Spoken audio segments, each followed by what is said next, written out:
ఓం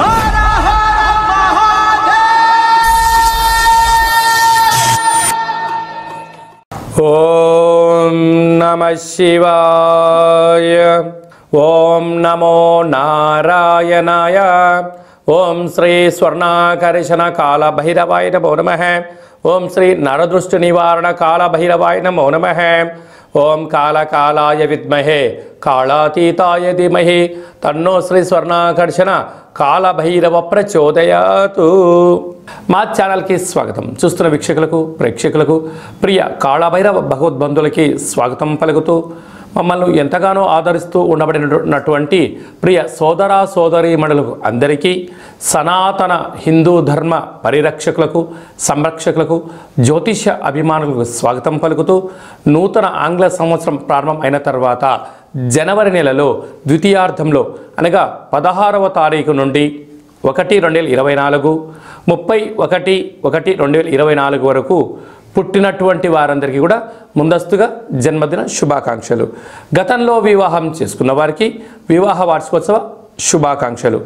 ఆ యొక్క నరదృష్టి నివారణ కాళభైరవ స్వామి యొక్క ఆశీస్సులు అందరిపైన ఉండాలని, ఒక్కొక్క మాసంలో ఒక్కొక్క కాళభైరవుడు ఉంటాడు కనుక ఈ యొక్క పుష్యమాసంలో శుక్లపక్ష అష్టమి పూర్ణిమ సందర్భంగా శ్రీ క్షేత్రపాలక కాళభైరవ స్వామి వారి యొక్క ఆశీస్సులు అందరినీ చల్లగా చూడాలని, ఎవరైతే ఏ ఏ వృత్తులైతే చేస్తున్నారో విద్య, ఉద్యోగ, వ్యాపార, వ్యవసాయ, రాజకీయ, సేవా రంగాల్లో ఉండబడినటువంటి వారందరికీ కూడా సకల అష్టకష్టాలు తొలగిపోయి అష్ట ఐశ్వర్యాలను ప్రసాదించాలని శ్రీ క్షేత్రపాలక కాళభైరవ స్వామివారిని, అందరిపైన నరదృష్టి నివారణ కలగాలని నరదృష్టి నివారణ కాళభైరవ స్వామివారిని వేడుకుందాం. ద్వాదశ రాశుల్లో గ్రహ గమనాలు ఒకసారి వీక్షింపచేద్దాం. మేషరాశిలో గురు సంచార స్థితి, కన్యరాశిలో కేతు సంచార స్థితి, వృశ్చిక రాశిలో శుక్ర సంచార స్థితి, ధనస్సు రాశిలో కుజుడు మరియు బుధ సంచార స్థితి, మకర రాశిలో ఏడాది తర్వాత రవి సంచార స్థితి, కుంభరాశిలో శనేశ్వర స్వామివారు స్వక్షేత్ర సంచార స్థితి, మీనరాశిలో రాహు సంచార స్థితితో ద్వాదశ రాశుల్లో గ్రహ గమనాలు ఈ విధంగా ఉన్నాయి.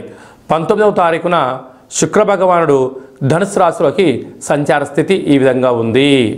వృశ్చిక రాశి వారు పుష్యమాసంలో పుష్యమీ నక్షత్రం గురువారం పునర్వసు పుష్యమీ నక్షత్రం రోజున గురు పుష్యార్క యోగాన్ని ఎలా సంపాదించుకోవాలో ఈ వీడియోలో సవివరంగా సంపూర్ణంగా తెలుసుకుందాం. వృశ్చిక రాశిలో ఏ నక్షత్రాలు వస్తాయనగా విశాఖ నక్షత్రంలోని చివరి పాదం 4వ పాదము, అనురాధ నక్షత్రంలో 4 పాదాలు, జ్యేష్ఠ నక్షత్రంలో 4 పాదములు కలిపితే వృశ్చిక రాశి. చాలామందికి పుట్టినటువంటి కాల సమయంలో డేటా బర్త్లో లేనటువంటి కారణం వలన పేరు యొక్క మొదటి అక్షరాన్ని అనుసరిస్తూ ఆ రాశిని తెలుసుకునే ప్రయత్నం అవుతుంది. అవి ఏ అక్షరాలు ఒకసారి పరిశీలన చేద్దాం. తో, నా, నీ, ను, నే, నో, యా, ఈ, యు అక్షరాల వారందరూ కూడా వృశ్చిక రాశి జాతకులే. వృశ్చిక రాశి యొక్క అధిపతి కుజుడు.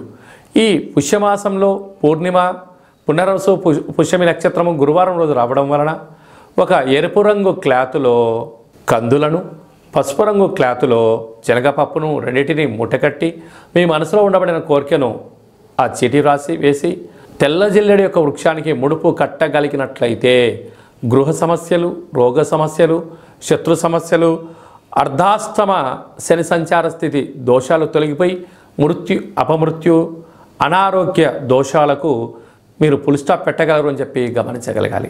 అలా కుదరని పక్షంలో శివాలయంలో బ్రాహ్మణుడికి దానం చేయండి, నవగ్రహాలకు ప్రదక్షిణ చేయండి, లేదా గోమాతకు మీరు ధాన్యం పెట్టగలిగినట్లయితే యోగం కలుగుతుంది.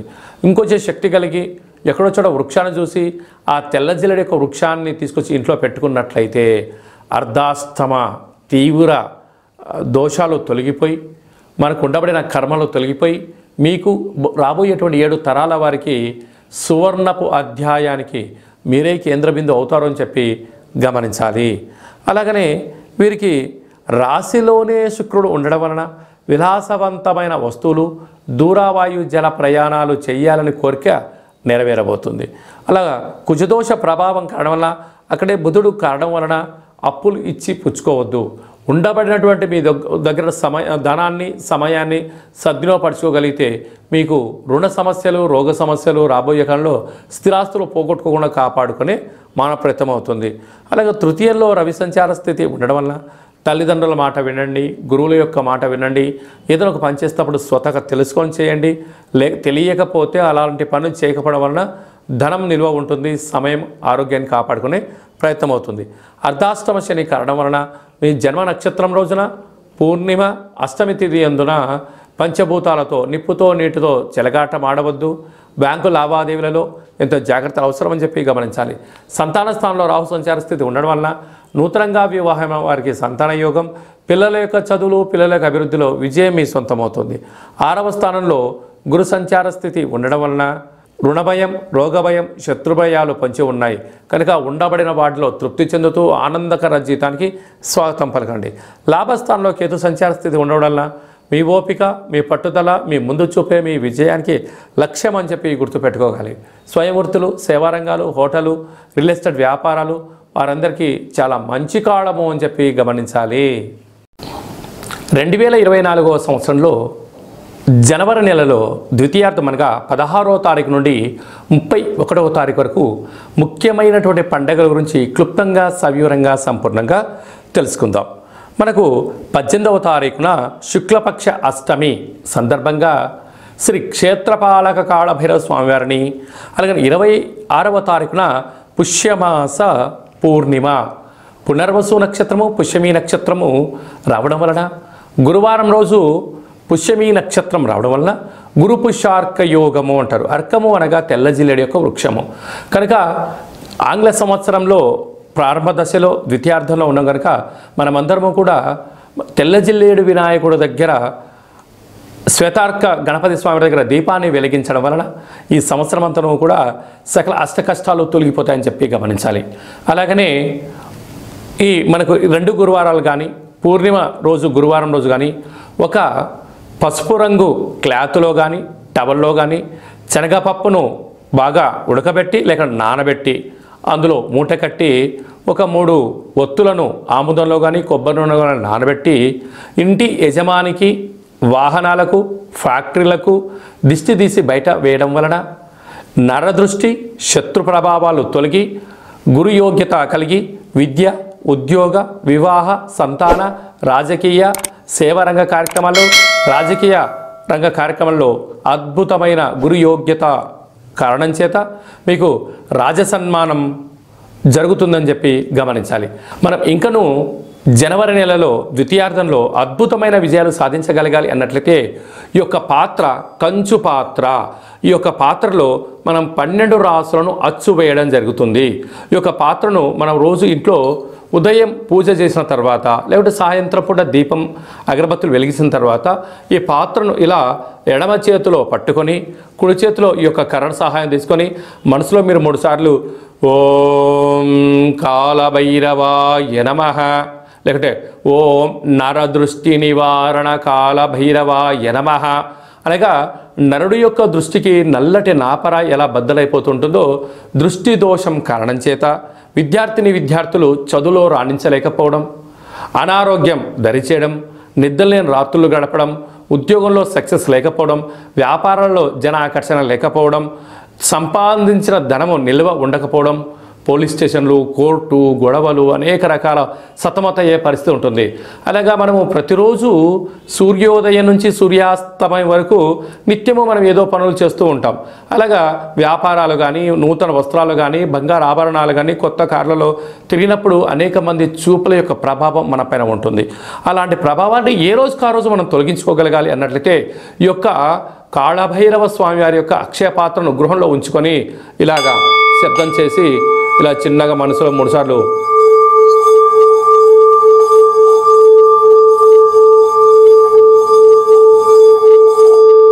అలాగా ఓం నరదృష్టి నివారణ కాలభైరవాయ నమః అనేటువంటి మంత్రాన్ని 12 సార్లు ఉచ్చరింపజేయడం వల్ల ఈ యొక్క శబ్ద తరంగాల వలన మానవుని శరీరంలో ఉండబడినటువంటి మూలాధార, స్వధిష్టాన, మణిపూర్వక, విశుద్ధ, అనహత, ఆజ్ఞ చక్రాలు వికసింపచేసి దురదృష్టము దూరమైపోయి అదృష్టం మనకు కలుగుతుంది. అందుకే అపాయంలో గొడుగులాగా, అష్టైశ్వర్యాలలో మనకు అంబారీ వాహనంలాగా కాళభైరవ స్వామికి ఆశీస్సులు ఉంటాయని చెప్పి గమనించాలి. ఇంకను మన వ్యక్తిగత జాతకం తెలుసుకోవాలనుకుంటున్నారా? మీ యొక్క పేరు, పుట్టినటువంటి తేదీ, నెల, సంవత్సరం, సమయం రాసి మీరు వాట్సాప్లో పంపించగలిగినట్లయితే 100 సంవత్సరాల జాతకాన్ని రాసి పంపించి మీరు పుట్టినప్పుడు గ్రహ గమనాలు ఎలా ఉన్నాయి, ప్రస్తుతం ఎలా ఉండబోతున్నాయి, రాబోయే కాలంలో ఎలా ఉండబోతున్నాయో మీకు సవివరంగా సంపూర్ణంగా తెలియజేయడం జరుగుతుంది. అలాగే డేట్ ఆఫ్ బర్త్ లేనటువంటి వారికి మీ పేరు యొక్క మొదటి అక్షరాన్ని అనుసరిస్తూ హస్త సాముద్రికం ద్వారా, అనగా మీ యొక్క చేతి యొక్క రేఖలను పరిస్థితిని బట్టి గవ్వల ద్వారా కాళభైరవ స్వామి యొక్క ఉపాసన బలం చేత భూత, భవిష్యత్, వర్తమానాన్ని తెలియజేయడం జరుగుతుంది. అలాగనే మీ యొక్క అబ్బాయి కానీ అమ్మాయి కానీ పుట్టినప్పుడు చిన్నపిల్లలకు ఆధ్యాత్మికమైనటువంటి పేర్లు ఎలా పెట్టాలి, న్యూమరాలజీ ప్రకారంగా ఎలా పేరు పెట్టుకోవాలో మన యొక్క దేవాలయంలో మీకు సవివరంగా సంపూర్ణంగా తెలియజేయడం జరుగుతుంది. అలాగా మీ అబ్బాయి కానీ అమ్మాయి కానీ వివాహం కావడం లేదా, అయినటువంటి అవ్వడానికి ఎందుకు ఇలా ఆటంకాలు జరుగుతూ ఉంటుంది, అలాగా అమ్మాయి యొక్క జాతకంలో కానీ అబ్బాయి యొక్క జాతకంలో ఎలాంటి దోషాలు ఉన్నాయి, ఆ యొక్క అబ్బాయి అమ్మాయి యొక్క జాతకంలో వివాహానికి సంబంధించినటువంటి గణాలు, గుణాలు సవివరంగా తెలియజేయడం జరుగుతుంది. అలాగే వివాహమైన దంపతులు తరచుగా గొడవ పడడం, అనేక రకాలుగా ఇబ్బంది పడడం, పోలీస్ స్టేషన్లో కోర్టు అని విడాకులు తీసుకునే పరిస్థితి ఉంటుంది. అలా కాకుండా ఈ కింది నెంబర్ మీరు సంప్రదించి అపాయింట్మెంట్ తీసుకొని సంప్రదించగలిగినట్లయితే మీ యొక్క పేర్లలో స్వల్పమైన మార్పులు చేసి శ్రీ పార్వతీ పరమేశ్వరుల యొక్క ఆశీస్సుల చేత మీరు సంపూర్ణంగా జీవన విధానాన్ని సవ్యంగా సాగడానికి అద్భుతమైన సలహాలు, సూచనలు మీకు ఇవ్వడం జరుగుతుంటుంది. అలాగనే చాలామందికి కాళభైరవ మంత్ర ఉపదేశం ఎలా చేయాలి, కాళభైరవ నామ జపాన్ని ఎలా చేయాలి, కలియుగ కాలంలో కాలాన్ని శాసింపజేసే శక్తి మనకి ఎలా ఉండగలగాలి, యంత్ర, మంత్ర, తంత్ర, తాంత్రిక సాధన ఎలా చేయాలో మన యొక్క దేవాలయంలో చేయడం జరుగుతుంది. మన యొక్క దేవాలయంలో ప్రతి నెలలో 4 మంగళవారాలు, 4 శనివారాలు, శుద్ధాష్టమి, పూర్ణిమ, బహుళాష్టమి, అమావాస్య తిథుల యందున కూష్మాండ దీపాన్ని వెలిగింపచేయడం, కాళభైరవ స్వామికి విశేష అభిషేక కార్యక్రమాలు చేయడం, ఒక్కొక్క నెలలో ఒక్కొక్క కాళభైరవ స్వామి వారు ఉంటారు కనుక ఆ కాళభైరవ స్వామి వారికి హోమ కార్యక్రమాన్ని చేయించడం, అలాగనే మనకు ఏలనాటి శని ఉన్నా, అష్టమ స్థాన శని ఉన్నా, అర్ధాష్టమ శని ఉన్నా, గ్రహ సంచార స్థితిలో శని సంచార స్థితి, సూక్ష్మ సంచార స్థితి, నవగ్రహాల్లో రవి, చంద్ర, కుజ, బుధ, గురు, శుక్ర, రాహుకేతు సంచార స్థితిలో ఉన్నప్పుడు మనం అనేక రకాలుగా స్వల్పమైనటువంటి ఇబ్బందులు పడుతూ ఉంటాం. ఈ యొక్క ఇబ్బందులను సంచిత, ప్రారబ్ధ, ఆగమిక అనే కర్మలను మనము కాళభైరవ స్వామి యొక్క హోమాన్ని చేయించి మీకు నరదృష్టిని తీయించేసి ఈ యొక్క కర్మను ఈ యొక్క కాళభైరవ సాధకులకు భిక్షగా భోజనాన్ని ఏర్పాటు చేయడం వలన మన యొక్క కర్మను స్వామివారి దగ్గర ప్రసాద రూపంలో ఏర్పాటు చేయడం వలన మనము సంపూర్ణమైనటువంటి అష్ట కష్టాలకు స్వస్తి పలికి నూతన సువర్ణ అధ్యాయ జీవితానికి స్వాగతం పలకడానికి కాళభైరవ స్వామి యొక్క భిక్ష చాలా అద్భుతంగా ఉపయోగపడుతుందని చెప్పి గమనించాలి. కనుక మనమందరము కూడా కష్టాలను తొలగించుకుందాం, ఐశ్వర్యాలకు స్వాగతం పలుకుతాం. మనం ఏదైతే అనుకుంటున్నామో ఉన్నతమైనటువంటి విలువలతో కూడుకున్నటువంటి ఆరోగ్యంతో కూడుకున్నటువంటి జీవన విధానాన్ని మనం సొంతం చేసుకుందాం. కనుక కాళభైరవ స్వామి యొక్క ప్రసాదాన్ని దానం చేద్దాం, కర్మను దానం చేద్దాం, అదృష్టాన్ని స్వీకరించాలని చెప్పి ఎవరికి ఎలాంటి అష్ట కష్టాలు లేకుండా అందరికీ అష్టైశ్వర్య ప్రాప్తిని కలిగించాలని కోరుకుందాం. కనుక ఆసక్తి గలవారు ఈ కింద సంప్రదించి కాళభైరవ స్వామి పూజా విధానంలో పాల్గొనండి. అందరికీ అష్టైశ్వర్యాలు ప్రసాదించాలని నరదృష్టి నివారణ కాళభైరవ స్వామిని వేడుకుందాం. అందరిపైన స్వామి యొక్క ఆశీస్సులు ఉండాలని, చల్లని చూపులు చూడాలని ఆశీర్వదించమని వేడుకుందాం. ఓం శతమానం భవతి శతాయు పురుష సతేంద్రియ ఆయుష్యేవేంద్రియే ప్రతిష్టతి ధనం ధాన్యం బహుపుత్రలాభం శత సంవత్సరం దీర్ఘమాయు సర్వే జనా సుఖినో భవంతు లోకా సమస్తా సుఖినో భవంతు. సర్వం శ్రీ నరదృష్టి నివారణ కాళభైరవ దేవతార్పణమస్తు. హరి ఓం. ఈ వీడియో మీకు నచ్చినట్టయితే లైక్ చేయండి, షేర్ చేయండి, మా ఛానల్ని సబ్స్క్రైబ్ చేసుకోండి. నేను చేస్తున్న వీడియోలో మీకు ముందస్తుగా నోటిఫికేషన్ రావాలన్నట్టయితే గంట సింబల్ ప్రెస్ చేయండి, ఆల్ అనే బటన్ తెలియచేయండి. ఎవరైనా మన క్షేమాన్ని కోరుకుంటున్న వాళ్ళైనా అంటే మనం ఎవరి క్షేమాన్ని గురించి ఆలోచన చేస్తున్నట్లయితే ఈ యొక్క ఆధ్యాత్మికమైనటువంటి భక్తి సమాచారాన్ని వాళ్ళకు తెలియచేయండి. కాళభైరవ స్వామికి ఆశీస్సులు పొందండి.